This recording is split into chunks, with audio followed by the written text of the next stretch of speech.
नमस्कार दोस्तों, Indian GK की क्लास नंबर 10 में आपका स्वागत है। ये 20वीं क्लास आपके लिए डेली शाम को 8 बजे लाई जाती है और ये हर उस एग्जाम के लिए इंपॉर्टेंट है जिसके अंदर इंडियन जीके आती है। इसमें मैं कोशिश करता हूं कि आपको प्रीवियस ईयर और आगामी वर्ष के जो भी क्वेश्चन हो सकते हैं वो आपको बताए जाएं। इनके अंदर ये भी दे रखा है कि आपको कौन सा क्वेश्चन कब आ रखा है, तो आप देख पा रहे होंगे लास्ट ईयर और आने वाला जो आगामी वर्ष है उसके लिए बात की जा रही है।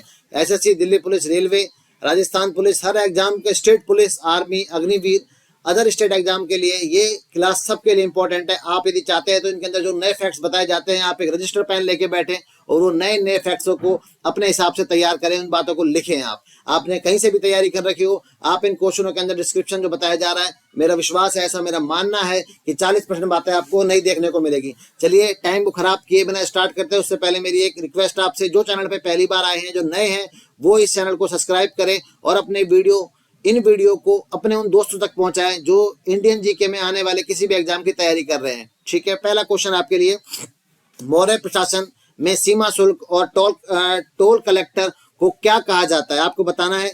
ये क्वेश्चन जो आ रखा है दिल्ली पुलिस के अंदर आ रखा है, लगभग 28 नवंबर 2020 को आया था। शुल्काध्यक्ष या फिर कहा जाता है अक्षय पटलाध्यक्ष, नवाध्यक्ष, अमात्य। तो इस क्वेश्चन का सही जवाब है ऑप्शन नंबर ए, बिल्कुल सही जवाब है। जो सीमा शुल्क और टोल जो कलेक्टर होता है उसे कहा जाता है शुल्काध्यक्ष। तो आपको पता चल गया, शुल्क जो लेता है, शुल्क टोल सीमा का और टोल का जो शुल्क लेता है। अब बात आती है अगले की, ऑप्शन नंबर बी के बारे में बात आती है कि अक्षय पटल अध्यक्ष किसे कहा जाता है, तो ये होता है महालेखाकार। क्या होता है? महालेखाकार। महालेखाकार होता है अक्षय पटल। और नवाध्यक्ष की बात करें तो जो नवाध्यक्ष है वो जहाजों का अधीक्षक होता है, जहाजों का अधीक्षक। और अमात्य होता है प्रधानमंत्री भी कह सकते हैं आप इसे।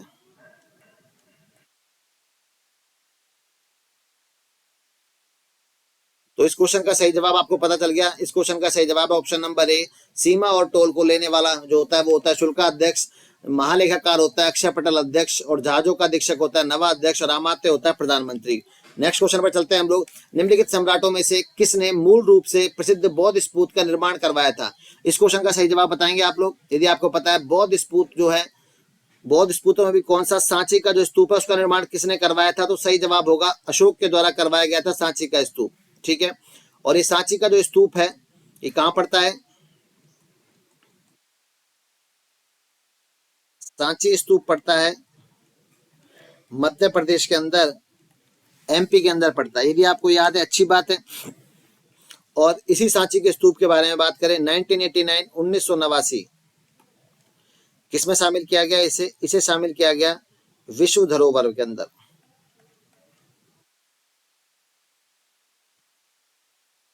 वर्ग के अंदर शामिल। ये जो बातें आपको नई है वो आपको लिख लेनी चाहिए, तो आप याद कर पाएंगे, तो सही है।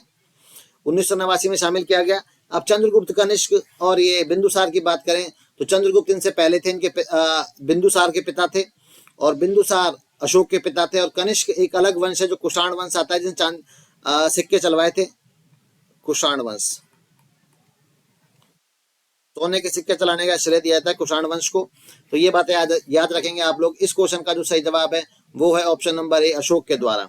नेक्स्ट, अशोक के साम्राज्य के किस भाग को उसके अभिलेख खरोष्टी लिपि में लिखा गया? इसमें ज्यादा कुछ बताने के लिए है नहीं। सही जवाब होगा उत्तर पश्चिम के अंदर, जो खासतौर पे कश्मीर और राजस्थान वाला जो हिस्सा पड़ता है उसके अंदर जो भी अभिलेख मिलते हैं, कौन सी लिपि में मिलते हैं?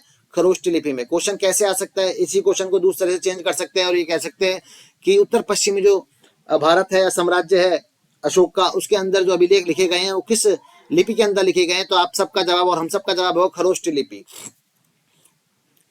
अशोक के लगभग देखिए 40 अभिलेख मिले हैं। 40 अभिलेख। अशोक के कितने अभिलेख मिले हैं? 40 अभिलेख। सबसे इंपॉर्टेंट मिलता है 13वां। 13वें में जानकारी मिलती है कलिंग युद्ध की।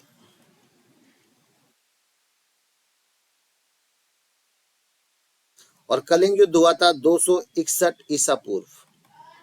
याद रहेंगी ये बातें। और सबसे पहले जो अभिलेखों को खोजा गया था वो खोजा गया था 1837 के अंदर। खोजना या मैं कहूँ से पढ़ा गया था। तो एक जेम्स प्रिंसपे नामक व्यक्ति हुए थे।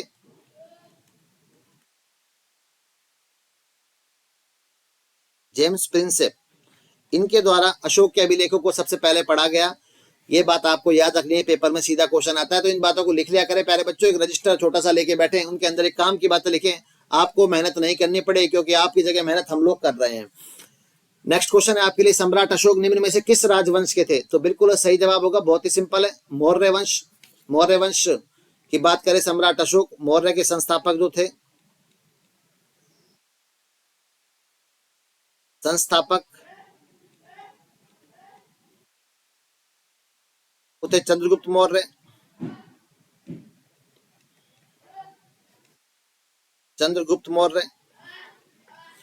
गुप्त की बात करें, श्रीगुप्त।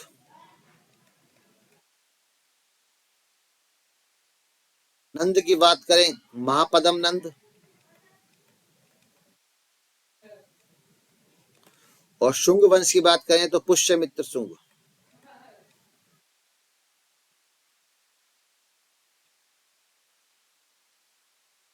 पुष्यमित्र शुंग ने मौर्य वंश का जो अंतिम शासक था वृहद्रथ, उसकी हत्या करके शुंग वंश की स्थापना की थी। ये बात यदि हम लोगों को पता है, याद है, अच्छी बात है। नेक्स्ट क्वेश्चन इनके बारे में थोड़ा और बताएंगे, टाइम को पीरियड आगे भी क्वेश्चन है आपके लिए डाला गया है। सारी बातें यदि एक बार में ही करवा दी जाएगी तो आपको भी याद नहीं हो पाएगा, तो इस क्वेश्चन के माध्यम से आप याद कर सकते हैं कि मौर्य वंश का संस्थापक चंद्रगुप्त था, मौर्य नंद वंश का महापदम नंद, गुप्त वंश का श्रीगुप्त, और शुंग वंश का होता है पुष्यमित्र शुंग। संस्थापक का मतलब होता है किसी भी वंश को प्रारंभ करने वाला। सांची स्मारक सबसे अच्छी तरह से संरक्षित भारतीय बौद्ध स्तूपों में से एक है, निम्नलिखित में से किस राज्य में है? कर्नाटक, मध्य प्रदेश, आंध्र प्रदेश, उत्तर प्रदेश। इस क्वेश्चन का जवाब मैं पहले ही आपको बता चुका हूं, तो आपसे ये उम्मीद की जाएगी कि आप इस क्वेश्चन का जवाब बताएं, जिससे आइडिया लगेगा और ये पता चलेगा कि आप लोगों को कितनी जानकारी है और आप लोग कितना याद रख सकते हैं। जिस बच्चे का जवाब मध्य प्रदेश आ रहा है, बिल्कुल सही जवाब है। मध्य प्रदेश के अंदर जगह भुवनेश्वर, नाम सुना होगा आपने, सॉरी भुवनेश्वर उड़ीसा की राजधानी, सॉरी भोपाल होती है मध्य प्रदेश की राजधानी। तो मध्य प्रदेश के अंदर सांची का स्तूप जो कि बनाया गया लगभग, इसको 1989 के अंदर, ये मैं आपको लिखवा चुका हूँ, 1989 के अंदर इसे विश्व धरोहर में क्या किया गया था, शामिल। ये आपको बताना चाहिए, कमेंट्स करना चाहिए, ऐसे ही क्वेश्चनों के जवाब दिए जाते हैं। नेक्स्ट, उड़ीसा में निम्नलिखित में से किस स्थान पर प्रयाग ऐतिहासिक काल की गुफा वास्तुकाल का पता चलता है? मतलब जो गुफाओं के अंदर जानकारी मिली, गुफा अभिलेख मिले, वो किस टाइम के हैं या कहाँ के हैं, किस स्थान से मिले हैं? तो इसका सही जवाब होगा आपका, बताइए यदि आप लोगों ने पहले पढ़ रखा है, तो नहीं पढ़ा है तो आपको बताया जाएगा। ये है शिशुपालगढ़। शिशुपालगढ़ जगह से ये बात की जाती है। और शिशुपालगढ़ किसी जमाने में कलिंग की राजधानी थी। कलिंग की राजधानी थी। मैंने जो बोला किसी जमाने में, ये बातें लगभग लगभग सारी 270 ईसा पूर्व की है। मतलब ईसा मसीह के जन्म से 270 साल पहले की बातें बताई जा रही हैं आपको। सिकंदर की मृत्यु के बाद चंद्रगुप्त मौर्य द्वारा पराजित सिकंदर का सेनापति का नाम बताइए, कौन था, आप बताएं। थोड़ा सा इसके बारे में बात कर लेते हैं। 305 ईसा पूर्व में हमला किया था, एक युद्ध लड़ा गया चंद्रगुप्त मौर्य, और इनमें से ही कोई एक नाम था जो आपको बताना है। और उसकी जो पुत्री थी उसका नाम था हेलेना, और दहेज में मिला था अफगानिस्तान। दहेज में क्या मिला था? पूरा अफगानिस्तान लिया गया था। और उस सेनापति का नाम था Seleucus Nicator. Seleucus, option number B बिल्कुल सही जवाब है। नेक्स्ट क्वेश्चन, दूसरी शताब्दी ईसा पूर्व के दौरान हेलियोडोरस किसके दरबार में राजदूत बनकर आया था? तो आपको बताना है राजदूत बनकर किसके दरबार में आया था। तो ये सही जवाब होगा भागभद्र। भागभद्र जो है वो शुंग वंश का शासक है।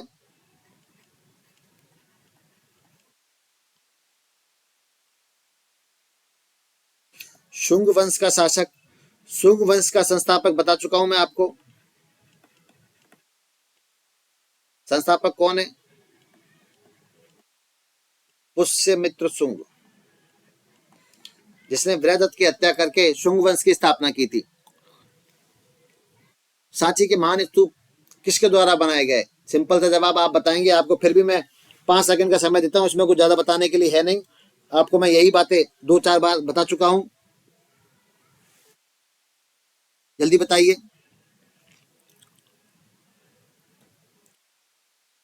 चलिए बता देते हैं आपको। अशोक बिल्कुल सही जवाब है। अशोक ने आपको बताया 40 अभिलेख लिखवाए और काफी सारे स्तूप बनवाए, उसमें से एक स्तूप था महाबोधि स्तूप। महाबोधि स्तूप। महाबोधि स्तूप कहां पर बनवाया गया था? तो सही जवाब होगा बोध गया। एक स्तूप और है जिसे कहा गया शांति स्तूप, ये बनवाया गया लेह के अंदर। लेह के अंदर कौन सा स्तूप था? शांति स्तूप।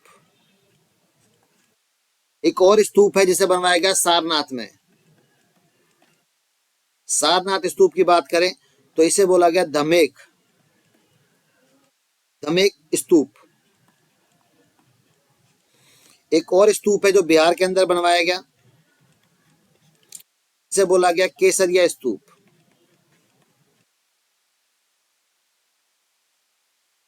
एक और स्तूप है जो कि बनवाया गया था थोटलाकोंडा। थोटलाकोंडा के अंदर इसका नाम है महास्तूप।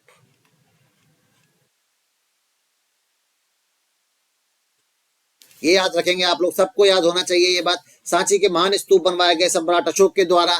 महाबोधि स्तूप बोध गया, शांति स्तूप लेह, धमेक स्तूप सारनाथ, केसरिया स्तूप बिहार और महास्तूप थोटलाकोंडा। ठीक है, ये सारी बातें आपको याद है। पेपर में कैसे आ सकता है? अभी आपको सामने ही दे दिया इन्होंने। आपसे पूछ सकते हैं केसरिया स्तूप किसके द्वारा बनाया गया? क्वेश्चन का टाइप एक हो सकता है अशोक। केसरिया स्तूप कहां पर है? Type number 2 Bihar. ऐसे ही वो सबों के बारे में लोकेशन आपसे पूछ सकता है। मेरे साथ एक बार और बोलेंगे, महाबोधि बराबर आपको बोलना है बोध गया, शांति स्तूप बराबर लेह, धमेक स्तूप बराबर सारनाथ, केसरिया स्तूप बराबर बिहार, महा स्तूप बराबर थोटलाकोंडा। मौर्य साम्राज्य के पूर्वी भारत के प्रांत में राजधानी कौन सी थी? ये देखिए अलग अलग राजधानियां दे रखी हैं, सही मायने में अशोक की चारों राजधानियां हैं। बस हमें इसमें से ये बताना है कि कौन सी राजधानी कहाँ की थी। तो जो पहला इसका जो पूछा गया है वो पूर्वी का पूछा गया है, तो पूर्वी का जो सही जवाब है वो होगा ए, तोसिल। तोसली कह सकते हैं आप इसको, तोसिल भी नाम था। इस क्वेश्चन का सही जवाब है पूर्वी का जो है वो तोसली है। पश्चिम की बात करें तो उज्जैन है। पश्चिम की बात करें तो क्या है? उज्जैन।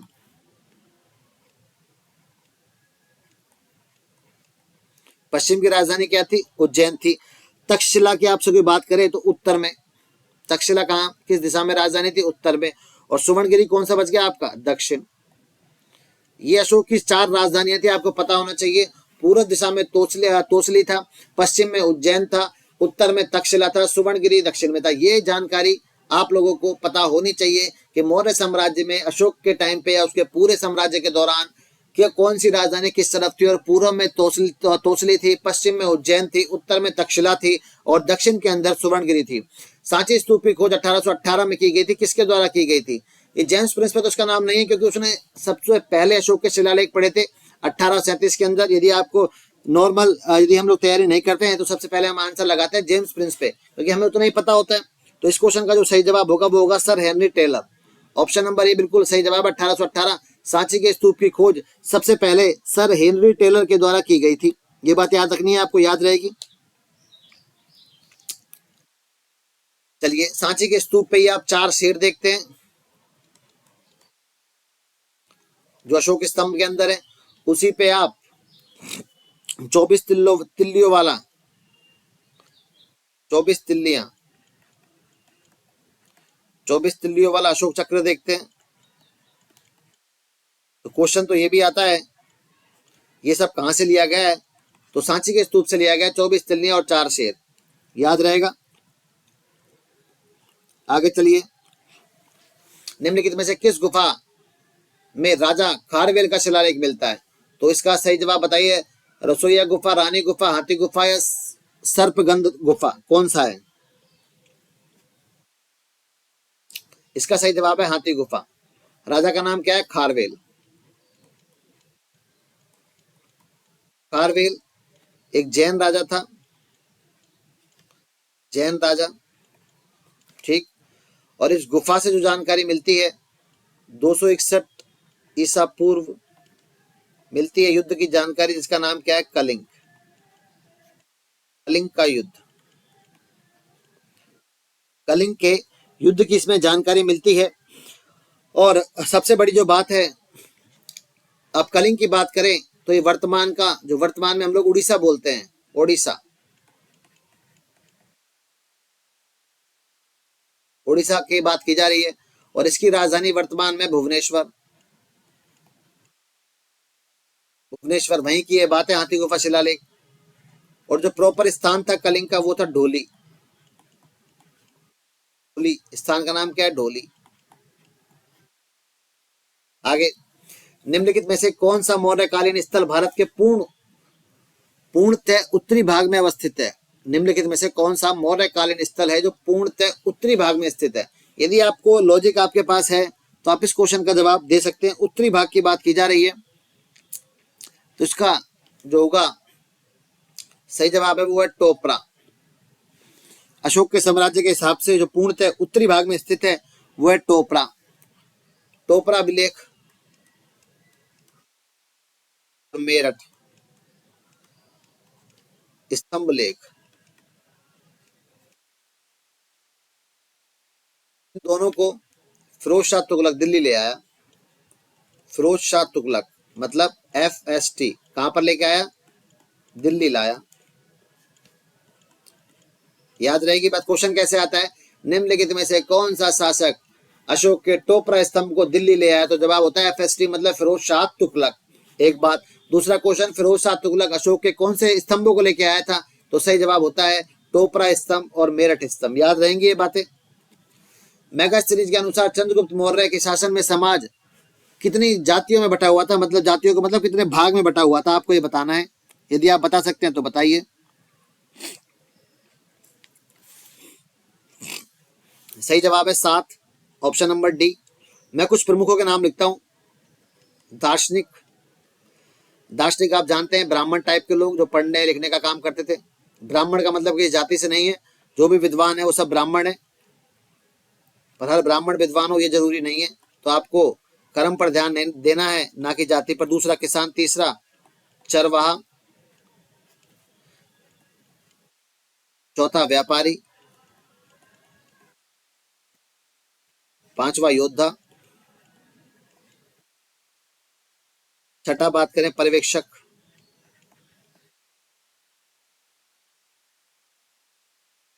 और सातवें की बात करें पार्षद। ये 7 जातियां थी जो मैगस्थनीज ने किताब लिखी थी। मैगस्थनीज के द्वारा किताब लिखी गई जिसका नाम क्या था? मैगस्थनीज की एक बुक थी, उस बुक का नाम था इंडिका। भारत के बारे में किसी विदेशी द्वारा लिखी जाने वाली पहली बुक थी इंडिका। याद रखेंगे इस नाम का आप, जो भारत से बाहर जाती है और भारत के बारे में दुनिया को बताती है। तो कहने का मतलब मैगस्थनीज ने चंद्रगुप्त के टाइम के समाज को 7 भागों में बांटा। दार्शनिक, किसान, चरवाहा, व्यापारी, योद्धा, पर्यवेक्षक और पार्षद। याद रहेगा नंबर 1 क्या है? दार्शनिक, 2 किसान, तीसरा चरवाहा, चौथा व्यापारी, पांचवा योद्धा, छठा पर्यवेक्षक, सातवां क्या आता है? पार्षद। याद रखेंगे। आगे चलते हैं। कौन सा मौर्य स्तंभ शिलालेख भारत के पूर्वी भाग में स्थित है? आपको बताना है पूर्वी भाग के अंदर निम्नलिखित में से कौन सा जो मौर्य स्तंभ है वो है? तो सही जवाब होगा आपका सारनाथ। सारनाथ यदि आपको याद है पूर्वी भाग में कहां पर पड़ता है सारनाथ? तो आपका जवाब होगा हमारा वर्तमान का जो यूपी है, उत्तर प्रदेश है, उसके अंदर बात की जा रही है। टोपरा, टोपरा की बात करें ये पंजाब में, जो कि बाद में कहाँ चला गया? दिल्ली में चला जाता है। FST ले गया था, आपको पता होना चाहिए। सांची की बात करें आपको ये पता है MP, मैंने बता ही दिया आपको। मेरठ आपको दिख ही रहा होगा बड़े बड़े अक्षरों में UP। तो कहने का मतलब है चारों स्तंभ जो है भारत मौर्य साम्राज्य के, मौर्य काल के टाइम के किस किस दिशा में ये कुछ बताया गया है, किस राज्य में, ये सही जवाब होगा इसका। तो जो सही बात है वो आपको दिखाई दे रही है, अच्छी बात है। मौर्य की हम बात करें पूर्वी, ये इन्होंने दे रखा है पूर्वी भाग। सारनाथ है UP के अंदर, सांची है MP के अंदर, टोपरा है पंजाब के अंदर और मेरठ कहां पर? UP के अंदर। क्वेश्चन ये भी आ जाता है कि टोपरा का स्तंभ कहां से लाया था भाई? तो आपका जवाब होगा पंजाब से दिल्ली लेके आया, FST लेके आया। मौर्य प्रशासन के तहत सीताध्यक्ष के प्रभारी अधिकारी कौन थे, मतलब जो सीता अध्यक्ष है वो किस डिपार्टमेंट को संभालते थे। जल्दी बताइए आप लोग, कमेंट्स करें आपका जो भी है। मैं आप लोगों से क्लास को शेयर करने के लिए नहीं बोलता हूं, इसका मतलब ये भी नहीं है कि आप क्लास को शेयर ना करें। क्लास पर धीरे धीरे जो व्यूज हैं वो कम होते जा रहे हैं और इसके लिए सबसे ज्यादा आप जिम्मेदार है। यदि मैं हर बार ही बोलूंगा तो फिर आप लोग, मेरी भी आदत नहीं है कि मैं आपको डिस्टर्ब करूं, बार बार बोलूं। तो आप लोग खुद एक बार बीच में जैसे ही 15 क्वेश्चन होते हैं आप एक बार शेयर कर दिया कीजिए, आप अपना काम कीजिए बिना किसी झिझक से। हम अपना काम कर रहे हैं बिना किसी झिझक और शर्म से, जो होगा अच्छा होगा। यदि नियत हमारी साफ हुई और मेहनत आपकी सही हुई तो रिजल्ट हमारे पक्ष में जरूर आएगा। हमारा उद्देश्य पास होने से पहले कुछ चीजों को सीखना होता है, इसीलिए हम लोग पढ़ाई कर रहे हैं। यदि हमने ढंग से पढ़ाई की तो नौकरी लगना या पेपर में पास होना तो बाय डिफॉल्ट अपने आप हो ही जाएगा। आप ये ढंग से काम करते हैं तो लाइक शेयर सब्सक्राइब जो भी है वो आपकी ड्यूटी है, वो हमसे ज्यादा आपकी जिम्मेदारी होती है। आप डेली किसी ना किसी एक दो दोस्तों से सब्सक्राइब करवाएं चैनल को और वीडियो को शेयर करें तो अपने आप व्यू मेंटेन रहेंगे, सब चीजें रहेंगी। तो ये सिर्फ आपसे सपोर्ट चाहते हैं, इसे सुन के हंस मत दिया करो, नजरअंदाज मत कर दिया करो इन बातों को, ठीक है। जितना बढ़िया आप सपोर्ट करेंगे उतना ही हम आपके लिए बढ़िया कंटेंट लेके आएंगे। तो देखिए मौर्य काल के अंदर सीता अध्यक्ष है जो प्रभारी होता है किस डिपार्टमेंट के थे, कृषि के। ग्रीक इतिहासकार मेगास्थनीज ने खालिस्तान के शासनकाल में ईसा पूर्व 4वीं शताब्दी में भारत का दौरा किया था। ये क्वेश्चन आमतौर पे लगभग आप सबको पता होना चाहिए कि मेगास्थनीज जो आता है, पिछले ही क्वेश्चन में आंसर था इसका कि मेगास्थनीज जो बुक लिखी थी उसका नाम इंडिका था, ये सही है। अब वो किसके टाइम में भारत आया, तो सही जवाब होगा आपका चंद्रगुप्त मौर्य के टाइम पे भारत आया और इसने किताब लिखी, उसका नाम क्या था, इंडिका, याद रखें। कौटिल्य ने किसके दरबार में सेवा दी थी, कौटिल्य के बारे में मैं पहले भी हम पिछली क्लासों में बात कर चुके हैं कौटिल्य। अब ये रिवीजन क्लासें हैं, जो काफी बातें पहले क्लासों में हो चुकी है वो ही बातें हो रही है घुमा फिरा के। मैं आपका सिर्फ रिवीजन के तौर पे करवा रहा हूँ। कौटिल्य, चाणक्य और एक विष्णुगुप्त, इन्हीं के तीनों नाम थे। किसे चाणक्य के ही 3 नाम थे, विष्णुगुप्त, कौटिल्य और चाणक्य। इनके द्वारा एक बड़ी फेमस किताब लिखी गई जिसका नाम था अर्थशास्त्र। और जो राजा का नाम सही है वो ये है, चंद्रगुप्त मौर्य के दरबार में सेवा दी, या उनके प्रमुख प्रधानमंत्री या उनके गुरु, कुछ भी कह सकते हैं आप, एक ही बात है, चंद्रगुप्त मौर्य याद रखेंगे आप लोग। अगले क्वेश्चन पे चलते हैं। मेगास्थनीज चंद्रगुप्त मौर्य के दरबार में आया, उसका संबंध कहां से था आपको बताना है। इस क्वेश्चन के बारे में ये देखिए 3 नाम जो लिखे हुए हैं, इनके बारे में आप और कुछ भी देख सकते हैं और कुछ भी है कि ये मेरे इच्छा हो रही थी कि मैं आपको बता दूं। महापद्म नंद, ये आप पढ़ चुके हैं पहले। नंद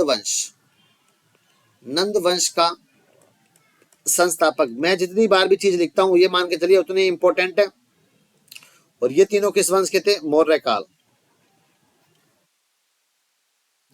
मौर्य काल की बात करें, जो टाइम पीरियड है वो है इनका 322 ईसा पूर्व से 185 ईसा पूर्व, मौर्य काल का।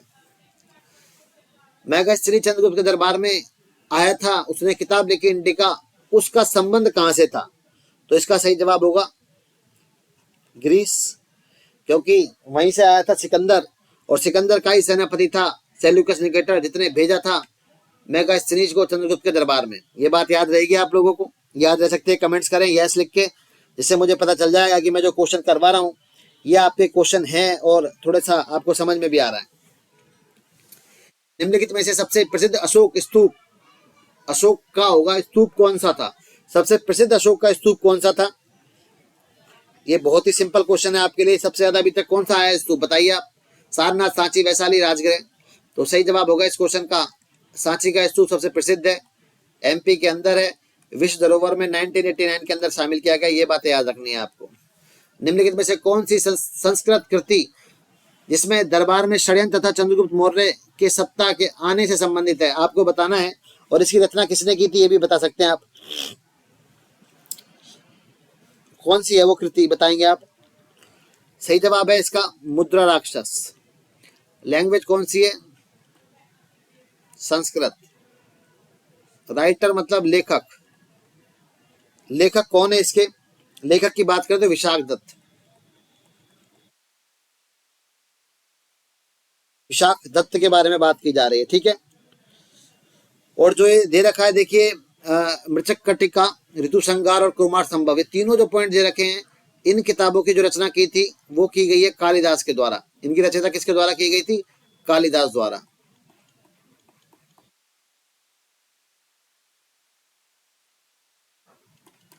रचनाकार कौन है? कालिदास। याद रहेंगी बातें। कालिदास ने एक किताब और बता दीजिए। कुमार संभव हो गया, मृच्छकटिका हो गया, ऋतु संहार हो गया, बता सकते हैं। बहुत सारी किताबें इनकी, याद रखें। पहले तीन, अभी तीन किताबें और हैं।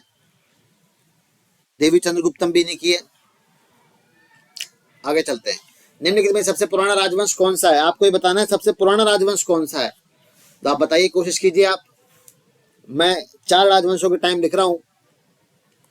322 ईसा पूर्व से लेके 185 ईसा पूर्व। अभी टाइम किस किस के हैं ये आपको नहीं बताऊंगा मैं अभी। इसके बाद जो है 185 से लेके 185 ईसा पूर्व से लेके 73 ईसा पूर्व। इसके बाद का जो टाइम है वो है 105 ईस्वी से लेके 250 ईस्वी। और लास्ट में है 319 ईस्वी से लेके 467 ईस्वी। अब बात करते हैं इनके कौन कौन है। ये है मौर्य काल का टाइम, मौर्य। ये है हमारे शुंग, शुंग का टाइम है। ये है हमारे कुषाण, कनिष्क वाले, कुषाण का टाइम है। और ये लास्ट में बचते हैं हमारे गुप्त, 4। तो इस क्वेश्चन का सही जवाब हो जाएगा चंद्रगुप्त मौर्य सबसे पुराना है। यही बात आपको समझनी है। थोड़ा ध्यान से देखेंगे आप, कितनी जानकारी दी जा रही है, आपको बताई जा रही है। यदि आप इतना याद करते तो पेपर में वैसे ही क्वेश्चन गलत नहीं होता है। प्रीवियस ईयर पढ़ने से कोई फायदा नहीं होता है। विशेष 15 से 30% तक क्वेश्चन प्रीवियस ईयर से आ सकते हैं, मैक्सिमम है ये, मैक्सिमम। पर जो उनके 4 ऑप्शन होते हैं जो उन्हें एलोबोरेट करके बताया जाता है, वो चीजें 70% चीजें कवर कर देते हैं। इसलिए आपको इस तरीके से पढ़ाया जा रहा है। मौर्य का टाइम है 322 ईसा पूर्व से लेकर 185 ईसा पूर्व। शुंग है 185 से लेकर 73 ईसा पूर्व। कुषाण है 105 से लेकर 250। और लास्ट में है गुप्त 319 से लेकर 467। मेगास्थनीज ने भारत पर एक लेख लिखा जिसे कहा गया, क्या कहा गया? लैंड ऑफ मिराकल्स, मतलब जादू की दुनिया। इंडिया ट्रीटीज, संधियों की जगह एक। मौर्य या फिर कहा इंडिका, आप सबको पता है। इसे ना लगाएं आंसर। सही जवाब क्या होगा? मेगास्थनीज जो लिखा था उस किताब का नाम था इंडिका। ऑप्शन नंबर डी बिल्कुल सही है। सारनाथ में स्थित लायन कैपिटल किससे संबंध रखती है? सारनाथ में जो स्थित है लायन कैपिटल, मैं बता चुका हूं आपको। 4 शेर 24 तिल्लियां, 4 शेर और 24 तिल्लियां। संबंध है सही मायने में अशोक से। यदि कुछ और भी जानते हैं तो आप बता सकते हैं। सत्यमेव जयते आपने पढ़ा है, नहीं पढ़ा है? सारनाथ से लिया गया। सत्यमेव जयते का अर्थ होता है जीत हमेशा किसकी होती है? सत्य की होती है। सत्यमेव जयते, याद रखना है आप लोग इस बात को। एक चीज और याद रखें अशोक के बारे में, जब अशोक पढ़ ही रहे हैं तो संघमित्रा, संघमित्रा और महेंद्र, महेंद्र को बौद्ध धर्म के प्रचार के लिए इन्होंने सिलोन भेजा था। सिलोन। आपके लिए क्वेश्चन ये है, मैं बता चुका हूं पहले भी और आपने पढ़ा भी होगा, पक्की बात है। सिलोन किस देश का नाम है? किस देश को कहा जाता है सिलोन? वर्तमान में उसका क्या नाम है? ठीक है। तो क्वेश्चन ये है कि बौद्ध धर्म के प्रचार के लिए अशोक ने अपने पुत्र और पुत्री संघमित्रा और महेंद्र को सिलोन भेजा था प्रचार के लिए। आपके लिए क्वेश्चन ये है कि सिलोन का वर्तमान नाम क्या है? जो बच्चे जवाब दे पाएंगे इसका अच्छी बात है, कमेंट बॉक्स में। नहीं दे पाएंगे तो मैं कल क्लास स्टार्ट होने से पहले आपको इसका जवाब दूंगा। आज की क्लास सिर्फ इतनी थी। मैंने कोशिश किया आपको कम समय में क्वेश्चन करवा दी जाए। हम आज का पहला क्वेश्चन क्या था आपके लिए? मौर्य प्रशासन में सीमा शुल्क और टोल कलेक्टर को कहा जाता था। सही जवाब है शुल्काध्यक्ष, अक्षय पटलाध्यक्ष बोला गया, महालेखाकार को नवाध्यक्ष बोला गया, जहाजों के अधीक्षक को प्रधानमंत्री बोला गया, अमात्य को। निम्नलिखित सम्राटों में से किसने मूल रूप से प्रसिद्ध बौद्ध सांची स्तूप का निर्माण करवाया? सही जवाब अशोक। अशोक ने सांची का स्तूप मध्य प्रदेश में करवाया था। 1989 में इसे विश्व धरोहर के अंदर शामिल किया गया था। ये याद रखना है आपको। अशोक के साम्राज्य के किस भाग में उसके अभिलेख खरोष्ट लिपि में लिखे गए? तो सही जवाब उत्तर पश्चिम। उत्तर पश्चिम के अंदर जो भी अभिलेख लिखे गए वो लगभग खरोष्ट लिपि में लिखे गए थे। 40 अभिलेख मिले हैं अशोक के, जिनका पहला जो पढ़ने की सफलता प्राप्त की उसका जवाब था जेम्स प्रिंस पे। 1837 के अंदर इसने पढ़ा था। सम्राट अशोक ने निम्नलिखित में से किस राजवंश के राजा थे? सही जवाब है मौर्य। शुंग वंश के राजा थे पुष्यमित्र शुंग जो संस्थापक थे। नंद वंश के संस्थापक थे महापद्म नंद। और गुप्त वंश के संस्थापक थे श्री गुप्त। और मौर्य वंश के संस्थापक थे चंद्रगुप्त मौर्य। याद रखना है। सांची स्मारक सबसे अच्छी तरह से संरक्षित भारतीय बौद्ध स्तूपों में से एक है। निम्नलिखित में से किस राज्य के अंदर है? सही जवाब है मध्य प्रदेश। 1989 के अंदर इसे विश्व धरोहर में शामिल किया गया। उड़ीसा में निम्नलिखित में से किस स्थान पर प्राग ऐतिहासिक काल की गुफाएं वास्तुकला का पता चलता है? सही जवाब होगा शिशुपालगढ़। ये कलिंग की राजधानी थी और कलिंग है उड़ीसा के अंदर। इसे आप लोग वर्तमान में भुवनेश्वर भी कह सकते हैं।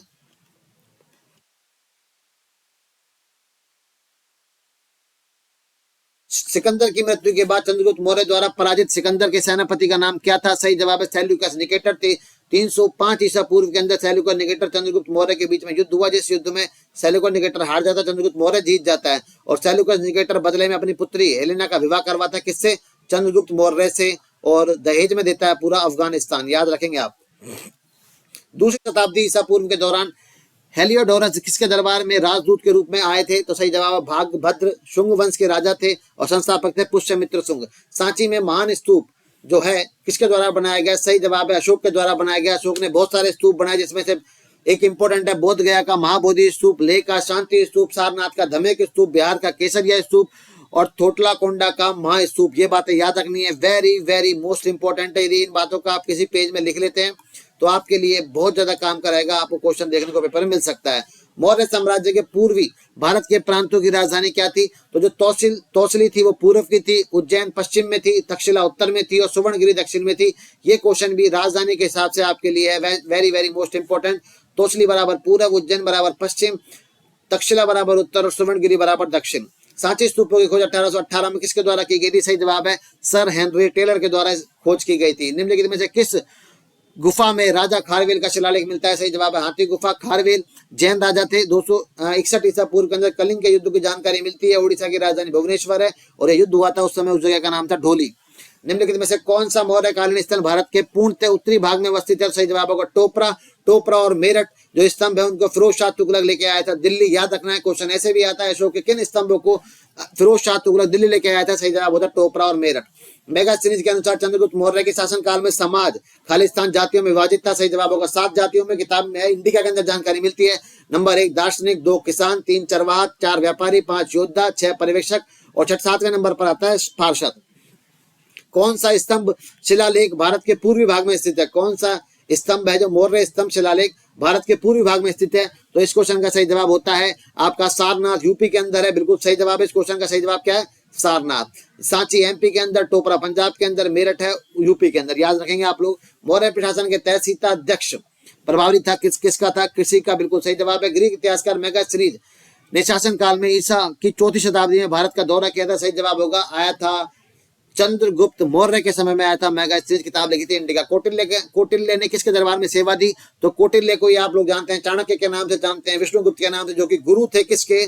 चंद्रगुप्त मौर्य के। ऑप्शन नंबर बी बिल्कुल सही जवाब है। कौटिल्य, चाणक्य, विष्णुगुप्त ने एक किताब लिखी जिसका नाम है अर्थशास्त्र और 322 ईसा पूर्व से लेकर 185 ईसा पूर्व तक के शासन काल को मौर्य काल कहा जाता है भारत के इतिहास में। और पदम नंद, महापदम जो नंद है वो है नंद वंश के संस्थापक और बिंबसार, अशोक और चंद्रगुप्त तीनों के तीनों ही है मौर्य वंश के शासक या मौर्य काल के।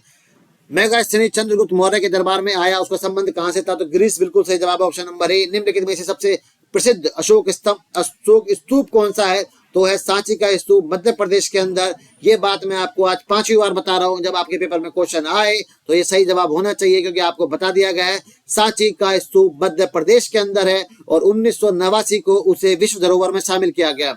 निम्नलिखित में से कौन सी संस्कृत कृति जिसके दरबार में षड्यंत्र तथा चंद्रगुप्त मौर्य की सत्ता में आने से संबंधित है, आप बताएंगे? तो सही जवाब है मुद्रा राक्षस और इसके लेखक है विशाख दत्त।